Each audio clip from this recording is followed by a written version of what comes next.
All right, I'm here. A couple minutes late, sorry about that. But we're here now. Welcome to another live broadcast. So glad that you guys can join us. I'm actually been looking forward to this conversation. This is another one. We're going to be talking about what is Black American culture. What is it? Depending on who you talk to, everybody's got a opinion on it. But let's look at it for what it is, okay? Hope you guys having a great day. Hope you guys having a great week. We'll be starting here. Give it about a minute. And we're going to jump right into the topic, okay? Oh, I do have a couple of videos I do want to share with you first, though.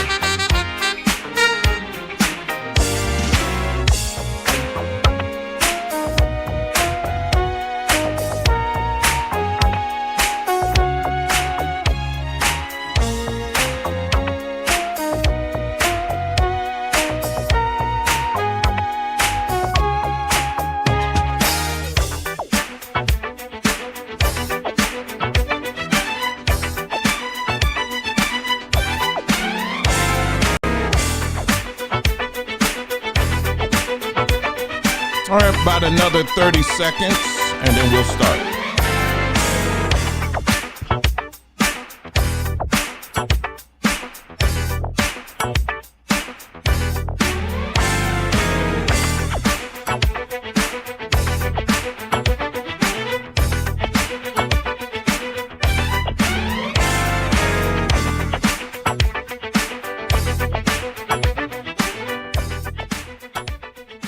All right, we're going to go ahead and get started. Thank you again so much for tuning in. We're going to get right into it. Hope you guys having a wonderful day. And remember, make sure you check out our wonderful store, sambatree.com, sambatree.com, where we are providing solutions on a daily basis. We're not just talking about problems here, but we're also providing some real solutions that can and do make a huge difference in the lives of many people. And we're very glad of that. And we're going to keep on climbing with sambatree.com. We got a bunch of stuff on there. I will be continuing our brain series tomorrow over on the Sambatree YouTube page. Make sure if you haven't been checking out our blog post page, we post stuff there. I try to do about once a week. I have, you see that one, the hidden link between weight loss and mental health. And then we have a bunch of other articles on there too. So make sure you check that out when you're on the page. Let me just see what else we have here. So we talk about, a free gift. Yes. Yeah, we do giveaways. And I think it's still active. I may have to update the link on that one. I just realized that because I made a change to the location of certain things yesterday. But yeah, we do giveaways. We have articles on, your melanin skin and a bunch of other things. Breaking the cycle, how to stay strong while carrying your family. What is this one? What's this one here? I did this one a while back. The heavy burden, why carrying your family's problems alone can harm your health. So we got a bunch of things on there. I don't know if those that have come on the web page, you may have missed some of this stuff, but we have a bunch of stuff like that on there as well. And we constantly are adding new things on there. So be sure to check us out. Powders, oils, things for your body, body care, dental care, all natural stuff. Again, make sure you check out our page, sambatree.com. All right.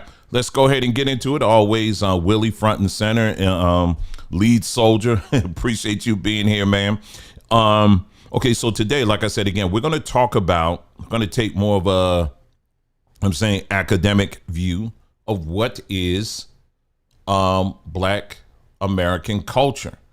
Now, depending on who you talk to, you're going to get all kinds of different answers. One of the things I have been very tired of hearing is, and this is coming from people who are Black Americans, that will say, when they're asked, they'll say, well, Black American culture it's hip hop, it's our swag. And I'm like, okay, and what?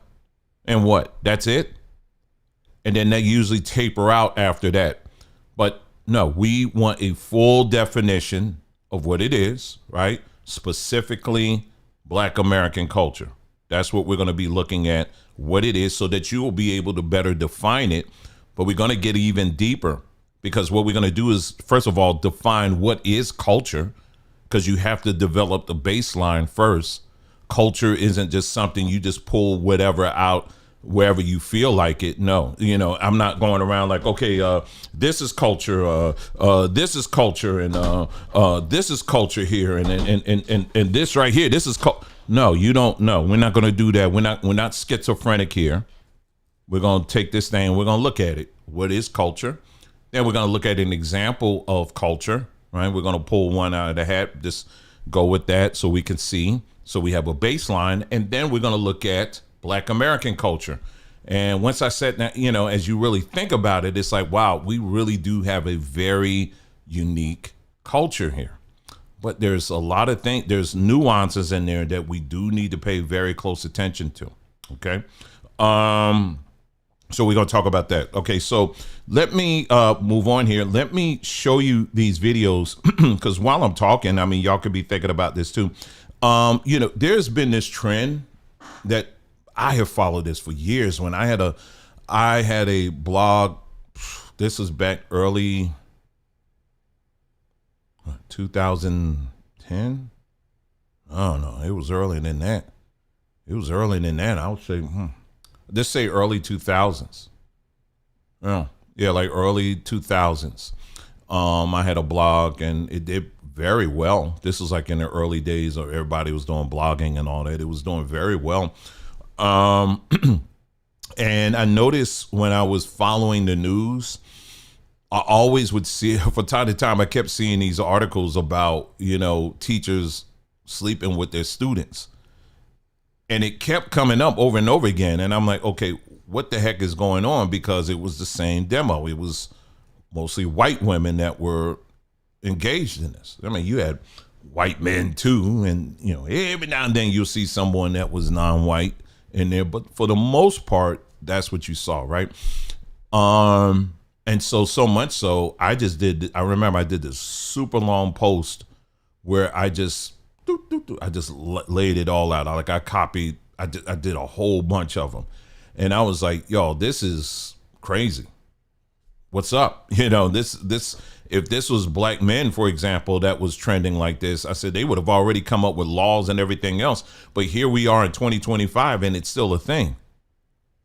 I think there's there's worlds that we're not, for those of us that are regular people, there are worlds out there that we are not privy to. And you better be glad that you're not privy to it. Because it's one thing if it's one person or two people or whatever, but every week there's coming out. So this should be very troubling for most people to see this kind of stuff. So, and it doesn't matter if it's public school or private school, Christian school, whatever, it doesn't matter. These stories cover the whole gamut of types of schools. But we're focused, tonight I want to just touch on this briefly. We're looking at high schools and, and below. And have you guys noticed this trend on like TikTok or Instagram, where now we have black women who are getting in on the act, but what you're seeing is them wearing certain clothing, at school. Now, for some people already, you want to get them in emotional and all that, but I want you to really hear me out. Because typically the reaction is, well, wait a minute now, we can't be policing people's clothes. And this is, the man trying to tell us what to wear and all this other stuff. But I'm just going to show it to you.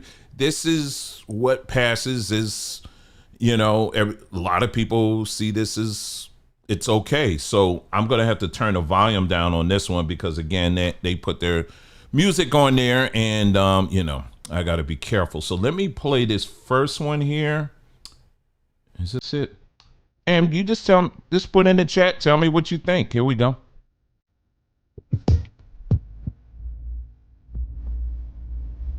I mean, yeah, this is, you're a teacher. I'm, uh, I was gonna say, I hope it would be high school, but I hope it's no school, but here we are.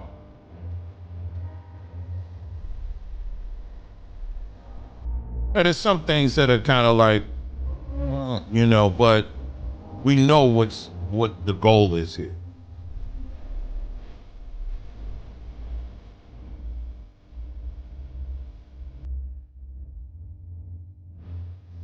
And I know there's some people that will see this and say, hey, listen, ain't nothing wrong being curvy and all this stuff. Listen, y'all, people will say that, y'all act like as if women of this size just started existing in the early 90s. I mean, women of this size been around for ages, and I have, believe it or not, I did go to school, right? I did go to school. I don't ever remember my teachers looking like that. Okay, dressing like that. Let's go to this next one here. Let's just, yeah. And pedophiles enough. Like these teachers who are going to school in bodycon outfits, BBLs, and in heels that you would wear to the club, to school. Like, Oh, someone said it's not muted. Yes, thank you for letting me know.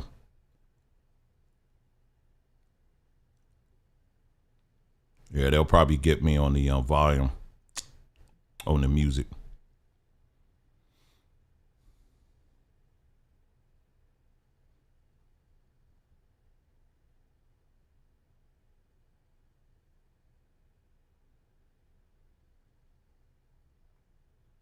Okay. That one, I think those are the only two. Yeah. Those are the only two I get out of that. All right. So, yeah, what do you think? I mean, are we overreacting now? Maybe we're just older and over the hill, and how dare we even say anything? But, I mean, I don't know. I do know. Well, let me just help those out who maybe don't have a clue. Okay. So when you're dealing with children, at a certain age, things start to become more aware to them. They become self-aware. Okay. Especially when you're dealing with younger people, and when you are purposely going out of your way to accentuate certain things, you are bringing more attention to that. Now, I'm just saying this just on a basic level, but believe it or not, let's cut the crap. A lot of these people actually do know exactly what they're doing. And in that second video, which I didn't have to mute because it was actually a young lady who was talking there. There was another video here. This gentleman here, I think he's going to be the best. He's the one that really brings this home, and because I really want you to hear this, because I think there's this mindset that we have out here that we believe that when we hear pedophile, we typically associate pedophile with a dusty old looking weird white man. But pedophiles come in all shapes and sizes and backgrounds. And I want you to listen to what this man is saying here. Let's take a listen here. Who was actually molested by their female teacher in high school. Y'all protecting and capping for this teacher bae shorty, the one in the bodycon dress. Y'all are pedophiles.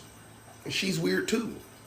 Please understand, this is how women predators who are going after those high school age, those post-pubescent boys, this is how they do it. And because they're women, we try to pretend like they aren't predators. So when they do weird shit like wear stuff like that, or wear your child's fucking jersey to the school football game, your mind just goes, oh no, it's just a jersey. And then you go, wait, why does she got my child's number on? And if you know your child is intelligent, you know your child, be wary of the teachers that always try to push that this child just needs some more tutoring with them specifically. Another way they get around that is by putting it in the IEPs. That, oh, well, they'll need extra time for tests. They need a isolated environment for tests. That's how my teacher got me. She had it put in my IEP that need an isolated environment for test taking. And then she would come inside the small room and jack me off while I'm taking tests. And like, bro, before y'all get to going like, yo, he tripping, it gets deeper.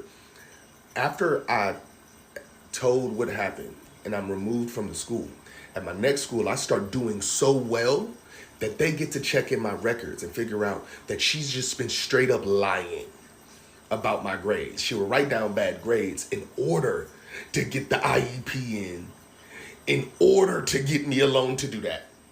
I graduated valedictorian in my class. I ended up graduating early.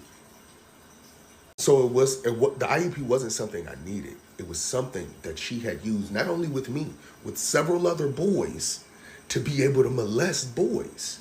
And the school knew. Like I told the principal, they were both AKAs. The woman who did it and the principal. And fuck it, let's put a name on it. Let's put a motherfucking name on it. Danielle Roberts. And when I told the principal, she protected her. So all I'm gonna say is, yes, these women be weirdos. Yes, it be on a systemic level. And please protect your babies.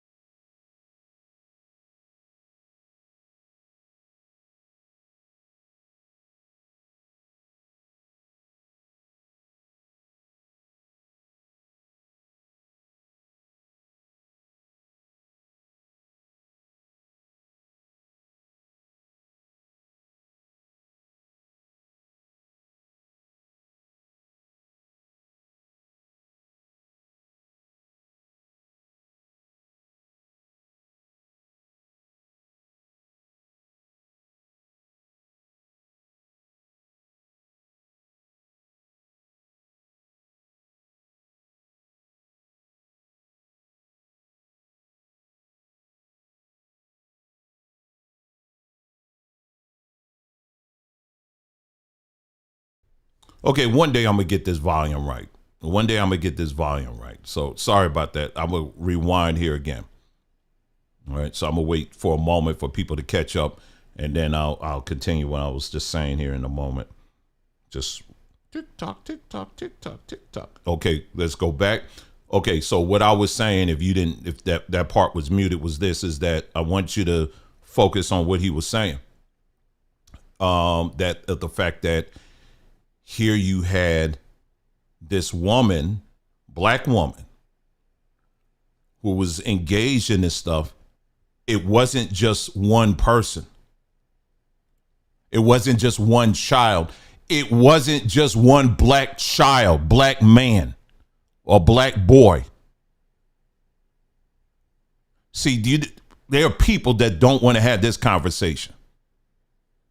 We hear all the time, and I get very hot with stories like this. When you're messing with children, I get very hot with that. So when I don't care who's doing it.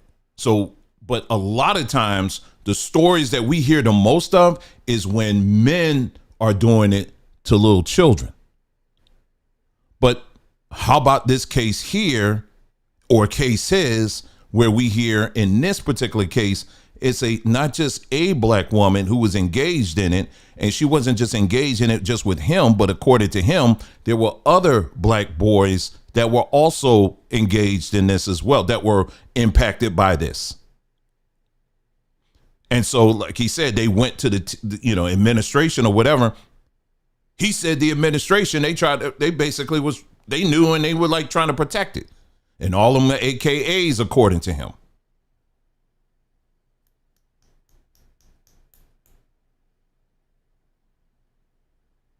These are young boys.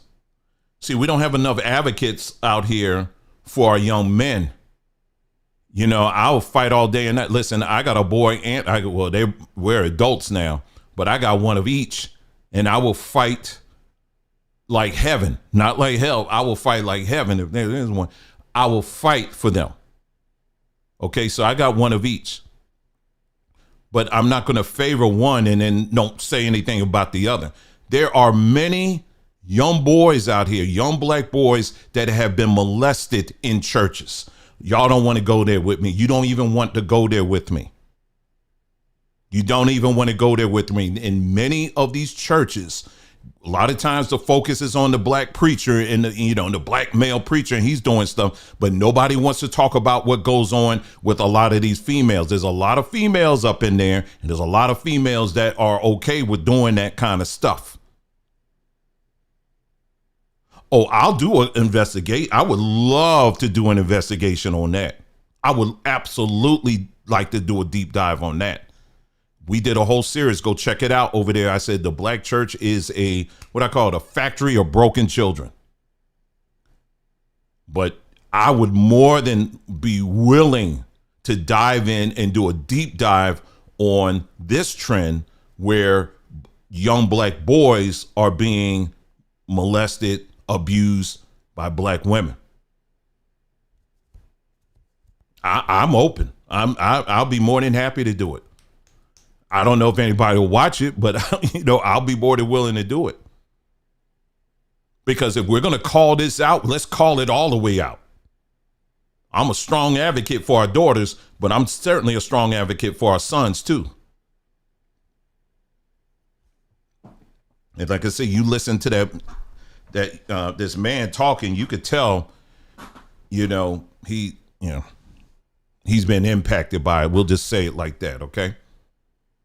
But this is something here that we need to look into. But I want to share those videos with you, just so you can see what's going on. No, in that video that I played, the second one, it was a young woman who was talking, and basically she was saying, yes, you're a pedophile.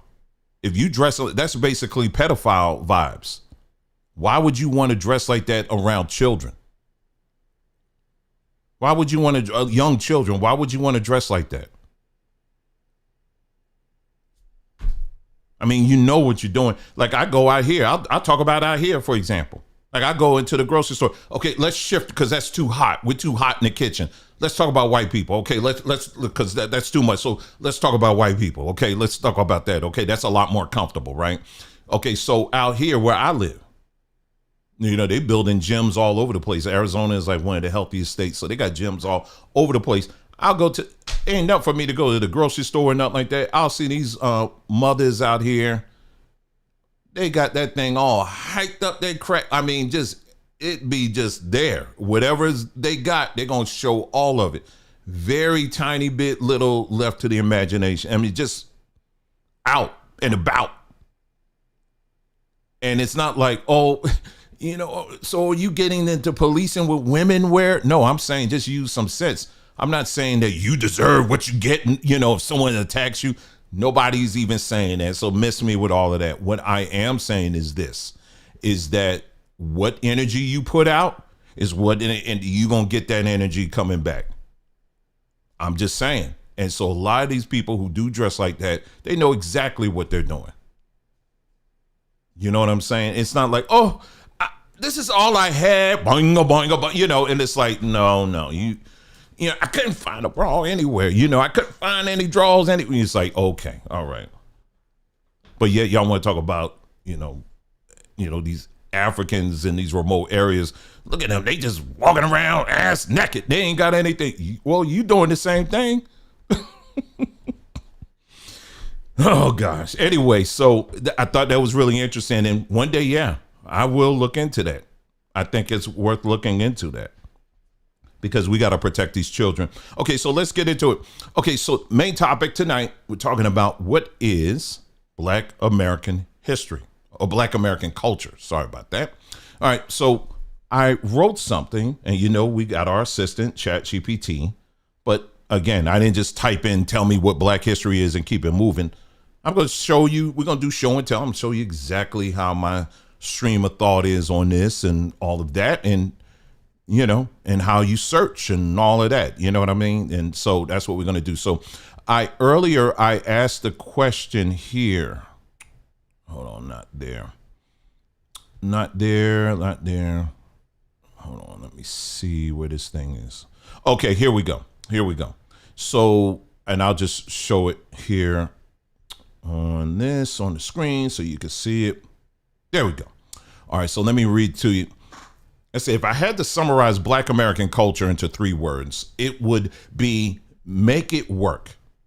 The reason why I say this, now this is me writing this. This isn't ChatGPT. I wrote this, okay? I said the reason why I say that is unlike other cultures that are deeply rooted in land for thousands of years, Black Americans have only been in existence for over 400 years. Now, I'm going to stop there for a second because I know I got onesies and twosies out here to say, no, we've been here for tens of thousands of years. You know, before the earth was made, we were standing in this very spot. So for those of you who are like that, okay, this conversation isn't for you, okay? What I am talking about are from the time slavery began, transatlantic slavery began up until today. That's my reference point for this conversation. Anything else beyond that, like I said, we've already addressed all that, whatever, but just hang in there with me on that, okay? All right, I said we were brought here not as one would move to another country to start a new life. We were brought here as workers, as slaves. So imagine trying to assemble a culture at your place of employment. It could be done, but it would be a culture that has to always adjust to the demands of the employer. When it comes to our cultural expressions, I look at things like food, culture, clothes, and to a certain extent, music, where we had to use company materials to create something that would be unique to us. So this is kind of a brief summary of, you know, when I think of Black American culture, this is kind of what we dealt with, okay? And what we had, the materials we had to use when it came to building our unique culture, okay? So what I want to do now is take a look at, we're going to want to define what culture really is, right? So we can start with that. And the other day, what I did was I asked ChatGPT again, I said, you know, to help me to identify, let's kind of build what are the main pillars of any culture, right? That's what I asked. What are the main pillars of any culture? All right. And so that's where we're going to begin this conversation. All right. So let's take a look at that. And it's right here. All right. So here we go. I said, so here's what it said. It says, here's a clear framework of cultural pillars that are often used to define what makes up a culture. These can serve as a general rule of thumb when analyzing or comparing different cultures. So this is a baseline. This ain't black, this ain't white, this is just a baseline of what culture is, okay? What are the core elements of culture? Language and communication, shared language, dialect, storytelling, oral traditions, symbols and expressions, values and beliefs, moral codes, spiritual beliefs, taboos, worldview, ideas about right versus wrong, life and death, the sacred, okay? Customs and traditions, rituals, ceremonies, holidays, rites of passage, birth, marriage, and death, and generational teachings. Social organization, family structure, nuclear, extended, clan-based, gender roles, community hierarchy, leadership systems. Knowledge and education, ways of passing down skills, teaching, wisdom, formal schools or oral apprenticeships, right? Material and expressive culture, clothing and adornment, styles of dress, jewelry, hairstyles, tattoos, body art, and symbolic attire, food and cuisine, staple foods, unique dishes, preparation styles, communal eating practices, art and expression, music, dance, visual art, storytelling, theater, architecture, and crafts. Technology and tools, inventions, building styles, weaponry, farming practices, and modern adaptations. Almost finished here. Cultural systems, economics and work, occupations, trade practices, traditional crafts, agricultural systems, law and governance, rules, justice systems, conflict resolution, leadership structures. Religion and spirituality, deities, rituals, cosmology, sacred texts, places of worship. And then we got environmental and geography, relationship to land, climate, adaptations, sacred places, ecological knowledge. And then finally, in this last section here, Living culture, dynamic aspects, identity and symbols, flags, songs, myths, shared history, heroes, heroines, proverbs, interaction with other cultures, borrowed elements, resistance to outside influence, syncretism, blending traditions, and then finally change in continuity. What is preserved across generations versus what evolves with time. Okay, so I wanted to make sure I covered all of that so that now we're laying our baseline on what exactly is culture. So when someone says culture and ask you what culture is, like we said earlier, if someone said, what is black culture? Now you have a framework in which to how to answer that question. Okay, what is culture? So it ain't just filling out 2 lines in that. You got to be able to fill out all those lines. All of those lines demand an answer. Okay, not just 1 and 2, because that's what we find a lot of people doing. They just fill out a couple of lines on that and they say, oh, there it is. That's our culture. No. You got to be able to really think hard about all of those things. Okay, so we can look at any culture out there, and but for this demonstration, we're going to look at Ghana. We're going to look at the country of Ghana.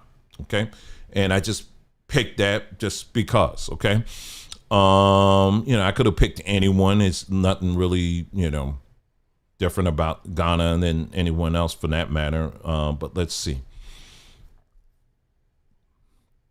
Let's go to Ghana. Here we go. Bring it back up on the screen, and here we go. All right, here we go. Okay, Ghana is high. Okay, well, under language and communication, Ghana is highly multilingual, over 80 languages spoken, and then they list them out there on the languages that are spoken there. So Ghana has unique languages. They have over 80 languages. So they got a lot of languages in Ghana. Proverbs are central to speech and communication, carrying deep meaning and wisdom. Call and response is common in both religions and social settings. When it comes to their values and beliefs, respect for elders is a cornerstone value. I really don't want to read through this too fast because I want to make sure people really are thinking. That's really what I want. I want that critical thinking part of your mind, that prefrontal cortex. I want that to be active now, because as I'm talking, I want you to be thinking about black culture. But again, don't get into your feelings, because I'm not. If you think I'm going to be downing and crapping on black culture, I'm not. Okay? Because the next phase of this, we're going to look at black culture and we're going to look at the nuances of it.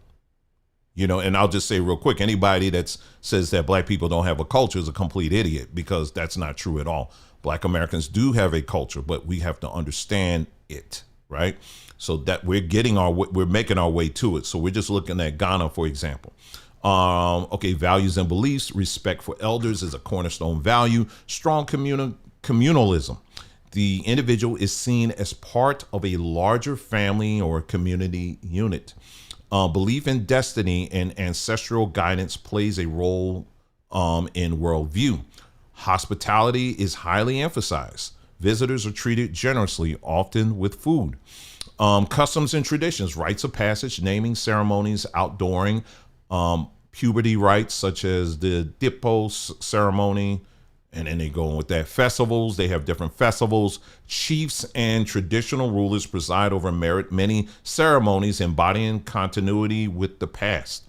Social organization, extended family is the backbone of social life. Kinship is often matrilineal among the Akan, and they go with that. They say chiefs and elders hold significant authority in local governance. And then they mention Christianity and Islam are major religions, but traditional beliefs coexist. So yeah, I'm glad they pointed that out. Yes, because Christianity, is baked into many African cultures, including in Ghana, Christianity and Islam. So I'm glad they mentioned that, but they also mentioned the fact that they do have their own unique belief systems. That's their own. They developed it from the bottom to the top. Okay. So that is something you must mention with that when we're talking about their religion. Okay. Knowledge and education, historically transmitted through oral traditions, proverbs, folk tales, and apprenticeships. Modern formal education is highly valued. Ghana was the first sub-Saharan African country to gain independence and emphasize education as part of its identity. Storytelling, drumming, and dance also key tools of education and cultural memory. Let's see, materials and expensive culture. Cloth, clothing, and adornment. Kente cloth. All right.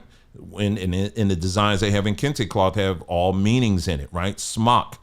They have beads used in used in ceremonies, especially for rites of passage, hairstyles and adornments, often tied to social status, age, or celebration. Then it gets into food. They have their own unique foods. These are foods that it grew on their land, and they came up with their own unique recipes for their palate. Okay, so that's their food, right? Art and expression. Well, we can. You can see that for yourself. Technology and tools. Traditional farming and fishing tools remain widely used, but technology is expanding through. Okay, they go through that. So so they developed their own tools. They didn't, so that's how they went for that. Cultural systems, economic and work. Agriculture is central.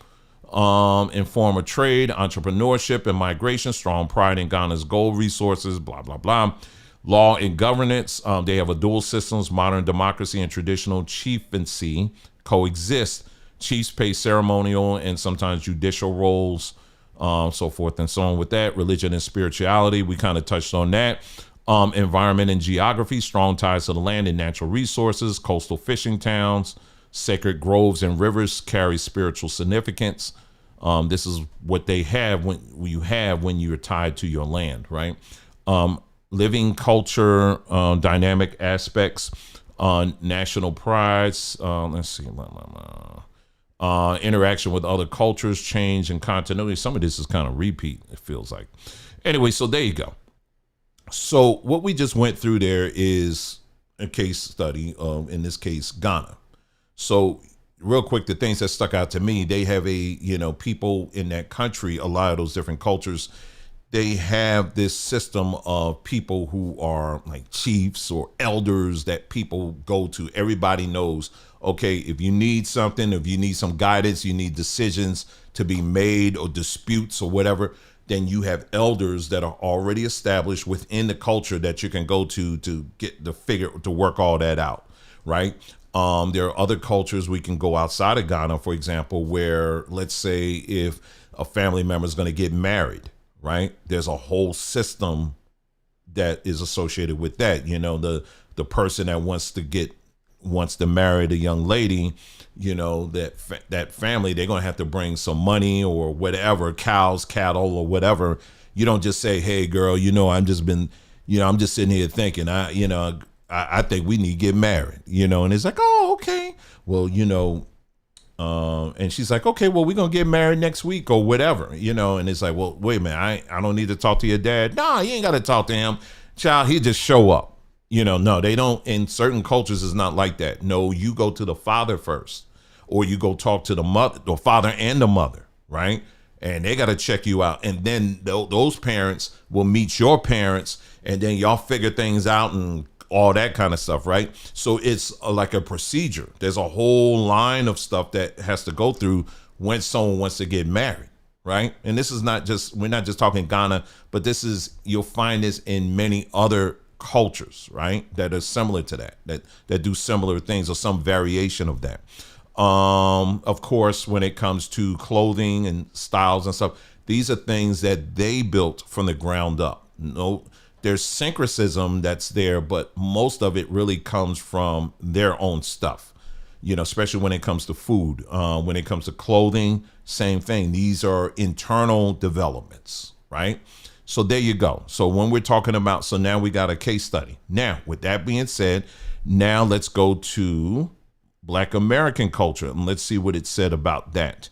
And we could talk about that.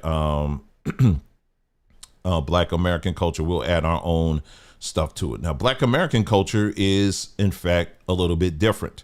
And don't ever let anybody tell you that Black American culture, Black Americans do not have a culture. As I said earlier, because we do have a culture, but you're going to find out that it's very unique from what we would call a traditional culture.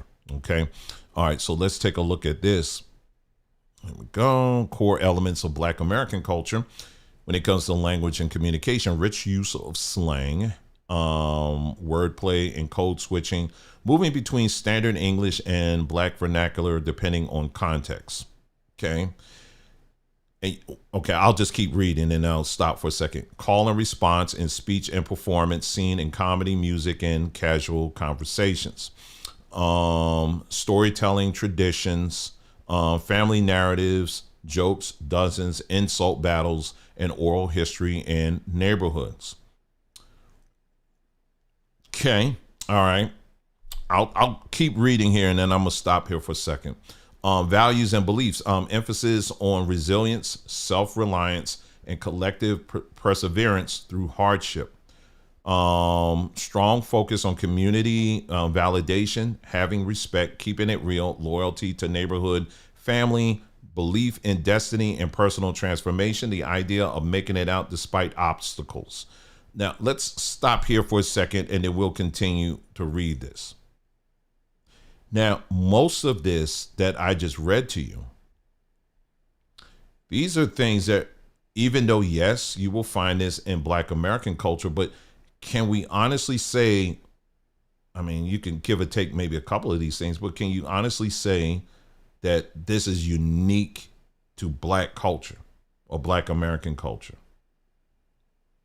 Can we honestly say that, you know, when you say emphasis on resilience, self-reliance, and collective perseverance through hardship, is that we the only ones that got a corner on that? No other culture has practiced this. You know what I mean? Storytelling traditions, family narratives, jokes, dozens, insult battles, oral history. Yeah, I mean, anyway, let's continue here. Again, like I said, I want you to really be thinking here as I'm going through this. Customs and traditions, family reunions as a major cultural event. Graduation celebrations, homecomings, particularly HBCU homecomings, and cookouts as symbolic rites of passage, community bonding. And then you got informal mentoring across generations, older cousins, OGs or aunties, barbers, etc. Yeah, I mean, you could say that like the barbershop is definitely a thing, you know, within the Black community, you know, especially for us as men. We love going to the barbershop and just kicking it back and relaxing and all that. Look, I don't do it too much. I don't know when the last time I've been there now, because they're getting crazy now with these prices. This haircut I got on my head, I'm bald. I shave all my hair off. You know, they want like $50 just to shave my. I was like, man, let me get me some clippers. I'll do it myself. But back in the day when I was rocking the box, when I was rocking the high top fade, yeah, I used to love going to the barbershop and just listening to.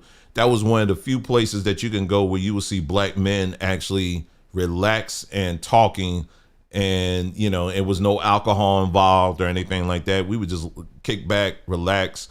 You had some good music playing, and it was just fun times. I really like that about the barbershop. So that's something I could say is really like the thing for me. I could say, yeah, this is Black culture, right? Social organization, women play an increasingly central role in organizing social, religious, and community functions. The Black church still matters, but largely skewed towards women. Many Black men's community identity is found outside the church in barbershops, fraternities, sports, or street networks. Yeah. I mean, there was a time we could say that the church was central in Black culture, but I would argue that that's going away. And it's not just Black culture, but I would say across the board, the church has definitely lost its standing as being that piece of society that kind of brings people together. But I'm gonna come back to that in a moment. Knowledge and education, historically tied to the struggle for literacy and education access, still seen in pride of educational milestones. Again, these aren't really unique. You see this in many other cultures. Informal knowledge exchange through music, street culture, and online spaces. Mentorship through sports, neighborhood leaders, and community organizations. It's okay. Material and expressive culture. Under clothing, distinct fashion era, zoot suits, dashikis. I know somebody triggered on that. Dashikis, that's African. Get that out of here. Dashikis, well, yeah, we did wear dashikis, baggy jeans and sneakers. 1990s, today's designer streetwear. Hairstyles as strong cultural statements. Jewelry as status and self-expression. I'll briefly touch on some of those things there, because some of those things, even though we have our unique spin on it, they do tie to other cultures, right? Jewelry. Yeah, and you could say the way we wear jewelry, yes. Do we own jewelry shops? No. Anyway, food and cuisine. Soul food traditions, fried chicken, greens, cornbread, macaroni and cheese, catfish, sweet potato pie. Holiday spreads, Thanksgiving, Juneteenth cookouts, creative food fusions, chicken and waffles, hot Cheeto recipes, TikTok trends. Art and expression, music. Okay, it goes over that, right? The different music genres that we have led in. But it says this, but its ownership and profit control rests outside of the community. Very good point. Comedy as a cultural export from Richard Pryor to today's social media comedians, spoken word, slam, poetry, and viral TikTok, YouTube commentary as new art platforms. And technology and tools, innovation and turntables, remix culture, mixtapes, social media mastery, adaptation of technology. I'm almost finished here, y'all. That's why I said we're going to take an academic view to this. All right, we're not going to just name hip hop and swag. We got to go through all of this. Economics and work, entrepreneurship is highly valued. Small businesses, hair salons, barbershops, food trucks, fashion lines. Hustle culture, multiple streams of income, side hustles, gig economy, participation. It's funny because I was just talking to our children about this, you know, how you have to have that mindset nowadays.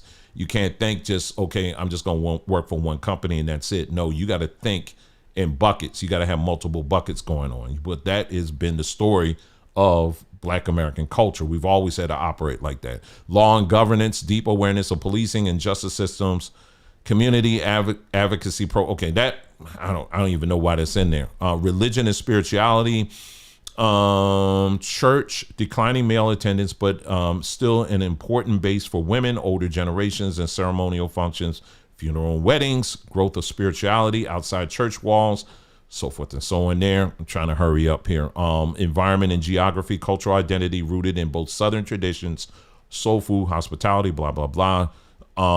Neighborhood as a strong identifier from the block, the hood, the South. Migration history shapes identity, Southern roots even among Northern or Western Black families.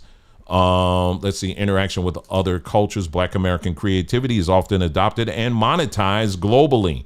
There's some things I've been meaning to say, hey, put a bookmark on that. From slang to music to fashion, ongoing tensions between cultural creation and outside control, profit. I'll say change and continuity. Some traditions remain. Cookouts, church for women, family reunions, while others fade or shift. Male church presence, jazz clubs.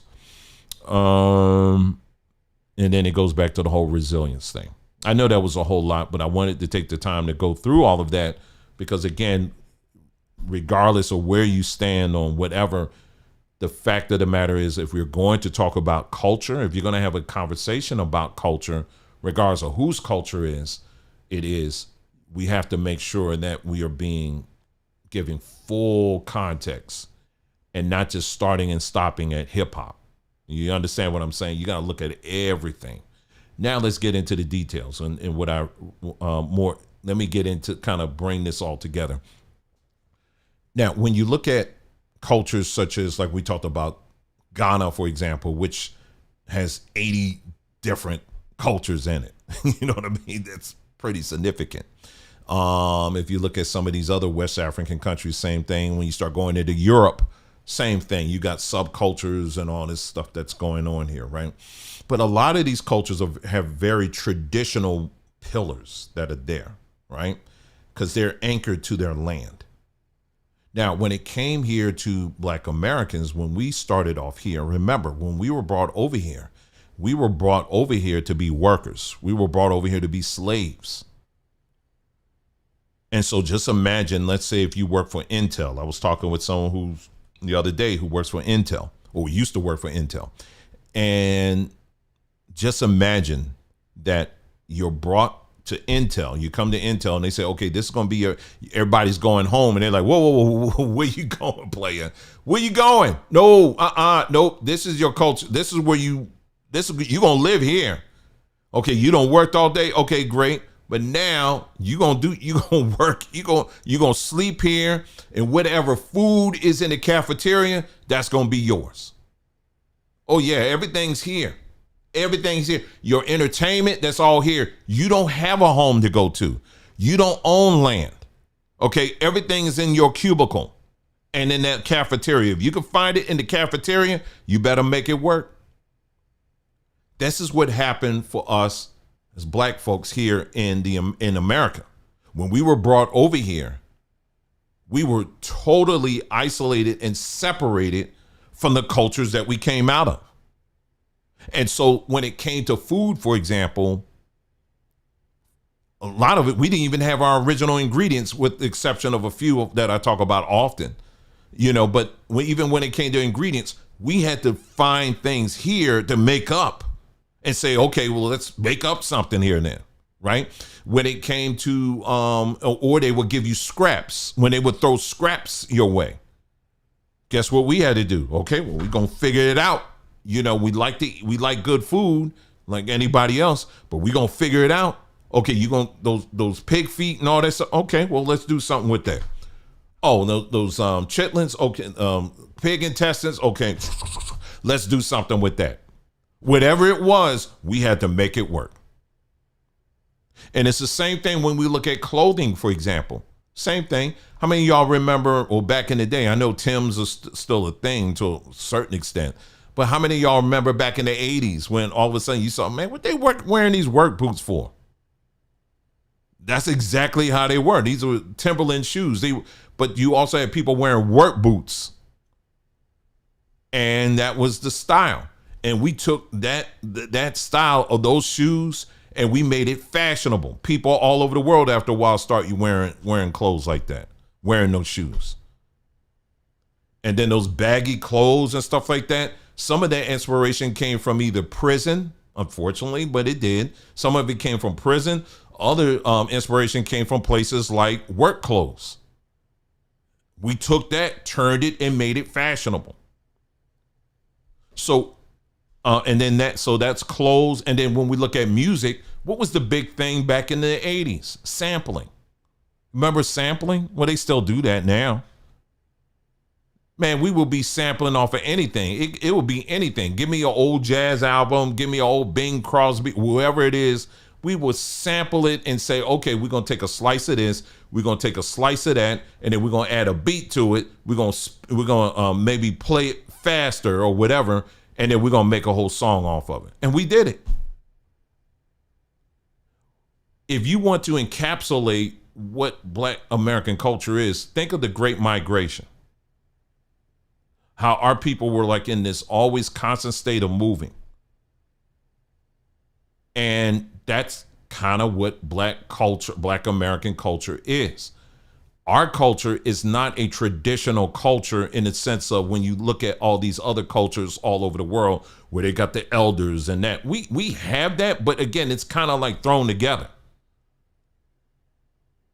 If someone, and I gave you an example, if someone want to get married, for example, there is no, okay, you got to go talk to the elders and all that stuff. For the most part, in Black American culture, you don't have that. Even when we look at church, for example, when we talk about church was not something that we brought over here. We didn't bring church. Church was forced on us.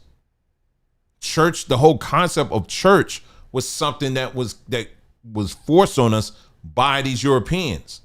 We didn't come over here and say, well, child, look, I know that was a long trip. When is Massa? When is service? We weren't talking like that because church was not even in our vocabulary. We weren't even thinking about that.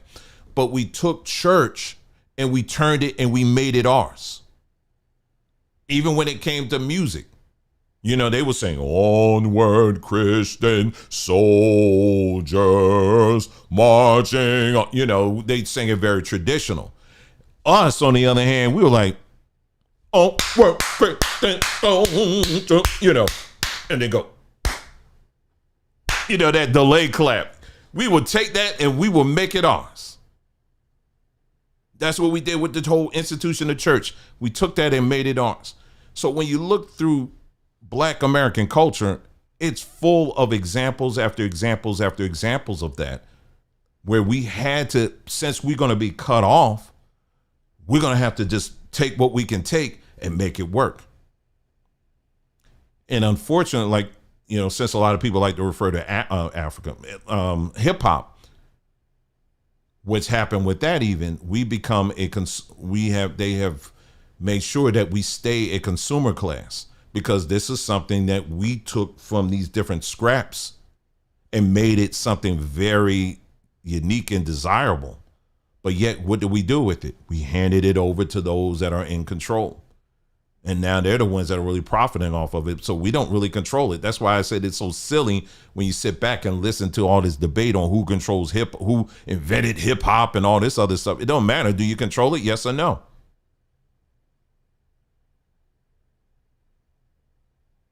You know what I'm saying? So anyway, let's move on. So I talked about church. I talked about food, things like that. Now let's fast forward here. Today, what do we have? When you look at the numbers, in fact, let me show this to you on the screen. When we're talking Black Americans, I would say that when we look at Black American culture, I would say Black American culture is a digitized culture. Now, that's not really something to take pride in, but just hear me out on this. As you see on your screen, Black Americans rank among the highest users of social media, often leading in engagement, platform usage, and content creation. Social media usage, how Black Americans compare. Now, these are the latest numbers that they have on here, Pew Research and all of that. Okay, platform usage, TikTok and Instagram. Black Americans are significantly more likely to use TikTok, 39% compared to white, 28%, and Asian, 29% adults in the U.S. On Instagram, however, usage among Black adults, 46%, is slightly above white adults at 43%, which Hispanics at 58% and Asian 57%. You know, so Asians are actually Hispanics are leading on that when it comes to Instagram. Our thing is TikTok. For whatever reason, it's TikTok seems like it's our thing, but we are high users of this. YouTube and Facebook, it says usage is high across all groups, but Black adults show particularly strong engagement. Among millennials, they stand out in how they interact with trending content and news. Time spent in consumption habits. Black adults spend more time on social media and digital media overall, nearly 9 hours per day compared to the average around 8 hours. Black digital consumers are young, digitally savvy, and wield significant influence, carving out cultural spaces across platforms. Let me see here. Black Americans, when it comes, this is news engagement and online activism. Black Americans are more likely than white adults to get news regularly from platforms like Facebook, YouTube, and Instagram. For example, Facebook, 63% of Black adults get news there versus 56% of whites. YouTube, 65% of Blacks versus 51% of whites. Instagram, 54% of Black people versus 35% of whites. Black Twitter is a powerful cultural and political hub used to organize protests and amplify issues like racial justice. It boasts higher participation and visibility among Black users than any other racial group. And then they say Black teens and young people spend more time on social media than their white peers. They're also creating, sharing, and finding community and activism through these platforms. Now, this is where it is kind of a double-edged sword here. Because as I mentioned, our culture, Black American culture, we don't have those pillars, as I mentioned earlier, when we're looking at what constitutes as a culture, where you got the elders, you got this, and you got that, and you got this, and you got that, right? We don't have that. But we will piece things together to try to fit the need. You know what I mean? So we can be very transient, if you will, in life. And that's due to a number of factors. When it comes to home ownership, land ownership, again, we're kind of low on that scale, but it doesn't mean that we don't own land. There's a lot of Black folks who do own land and property. But when you look at some of these other people groups, they have stuff that's been in their group, in their families for like generations that they can pass down. Even when you go in Africa, as much as people like to crack on Africans and all this other stuff. Oh, look, they all living in mud huts and all this stuff. But yeah, their mud hut may be sitting on 500 acres of land. Where's your apartment sitting on? How many acres is your apartment sitting on that you don't even own? I'm just saying. I mean, this is just facts, right? So there are, so these are differences here that we're looking at here. Now, when it comes to the internet, this is specifically important because those things we don't have, the numbers are showing that we are turning to the internet to fill in a lot of those voids. When you look at a lot of the activity that's going on, there's this, what's it called? Is it called Truly? I can't think of the channel now, but it's a channel now. It's this channel where they say like 500 liberals versus one conservative or whatever. Well, of course they did this whole thing. It's owned by a Korean, by the way. I can't think of the name of the channel right now, but it's owned by a Korean young man. And he's doing one right now. It's like black men versus black women. Then he's doing another one. It's like black versus black. And on Twitter, I saw people that were Twitter people black folks were saying, I'm so tired of this. Why they just, they need to leave us alone. They're always in black business. I'm like, well, Jubilee. Thank you. Yeah, it's called Jubilee. They're always in black business and all that stuff. I said, well, you actually let them know that black folks will fight for anything or fight against anything at a drop of a hat. So why not find a way to monetize it? I mean, you're putting it out there every day. You know what I'm saying? So here we have a culture that is largely living out itself online. Unlike these other cultures. Do these other cultures interact online? Yeah, they do, but not on the level of Black Americans. The numbers, as I just showed you, prove that. So when we look for voices that are remotely an elder voice or remotely that are filling the voids of what you will find in the traditional culture, black folks, Black Americans are turning to social media to fill those voids for counseling. For our young ladies that are looking for counseling, it's not necessarily, okay, you got the mothers that you can go to and they'll sit down and you could talk to the elder mothers and all that. No, what's happening is Black Americans are turning to social media to fill that void, right? When it comes to our historians, for example, we don't have elders. We have elders. We're sorting out stuff right now. You got everybody pointing to grandma, that one grandma that's saying, yeah, won't we space alien Indians, or whatever. But that's not enough. Usually have like a council of people that would pass down information, a culture where we would write things down, where things were passed down from one generation to another. Things in some cultures, depending on how ancient it was, sometimes they would etch it in stone. We don't have that. Listen, we have only been in this country for a little over 400 years.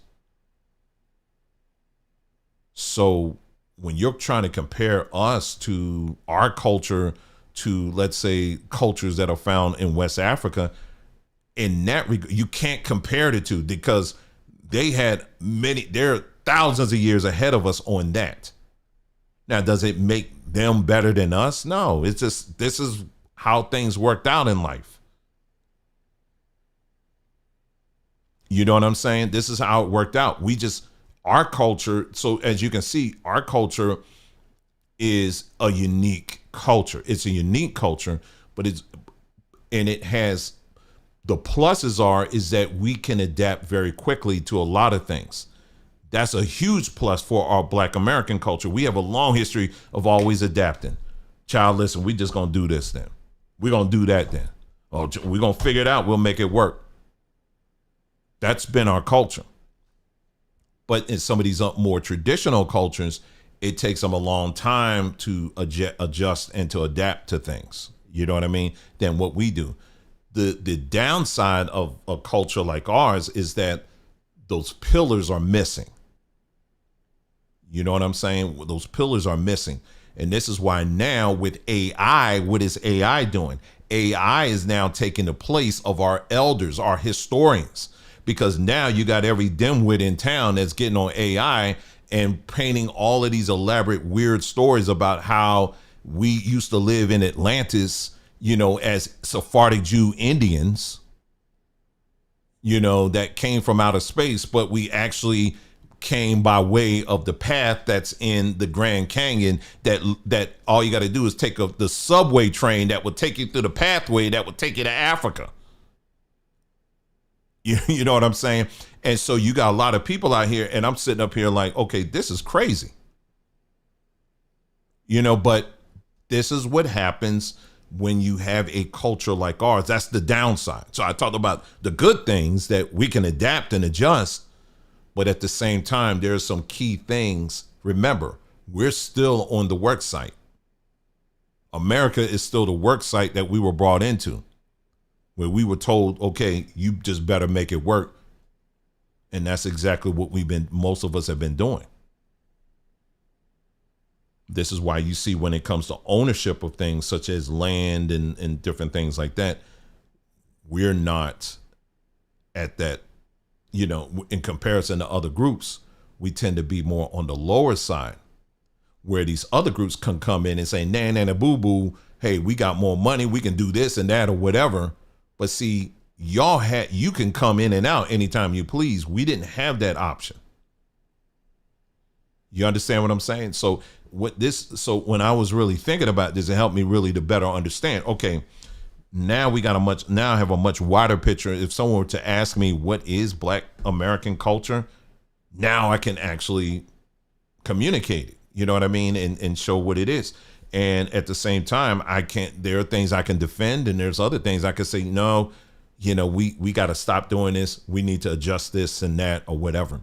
And, but it is really startling to me when I realize just how much we rely on social media to be the glue to hold our culture together. That to me is very concerning.